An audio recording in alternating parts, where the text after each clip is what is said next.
அறிவை வளர்க்கும் கல்வியும் உயிரை காக்கும் மருத்துவமும் மிக முக்கியமானதுங்கிறதுல யாருக்கும் மாற்று இருக்குது.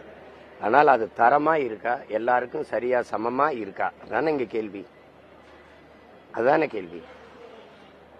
அரசு தரமாக கொடுத்திருந்தா தனியார் மருத்துவமனைகள் புகழ்வோங்க காரணம் என்ன?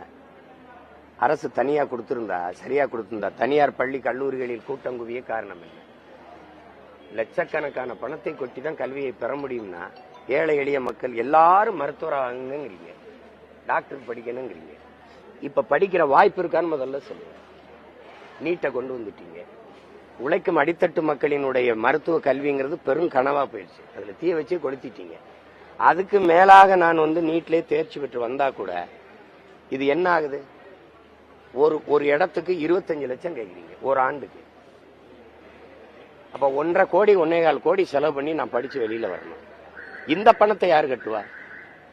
படிக்கணும், எல்லாரும் டாக்டர் படிக்கணும் சொல்லிட்டு போயிருவா. பணம் கொப்ப கட்டுவானா, எங்கப்ப கட்டுவானா? எங்கப்ப எங்க இருந்து கட்டுவான்? அவன் ஆடு மாடு வளர்த்து வேளாண்மை செய்து நெசவு செய்து அந்த காசுல இருந்து தானே கட்டணும். அதெல்லாம் செய்யக்கூடாது, அதெல்லாம் அசிங்கம்னா. அப்ப காசை நீங்க கட்டிட்டு போ. படின்னா படிச்சுட்டு 13 லட்சம் பேர் 3500 வேலை வாய்ப்புக்கு தேர்வு எழுதிக்கிட்டு இருக்கான். படிச்சுட்டு 14,500 பேர் வெளியில நிக்கிறான் எனக்கு வேலை கொடுன்ட்டு. அதுக்கு வாய்ப்பை ஏற்படுத்தும். முதல்ல பல லட்சம் ரூபாய் பல கோடி ரூபாயை கட்டி கல்வி அறிவை பெறணுங்கிற நிலைமையில தள்ளிட்டு கல்வி மருத்துவம் கண்கள்னா வார்த்தையில சொல்லிட்டு போக வேண்டியது தானே தம்பி. கண்ணுன்னு எங்களுக்கு தெரியுது. அது உங்க ஆட்சி காலங்கள்ல கொடிய புண்ணாவில் இருக்குது.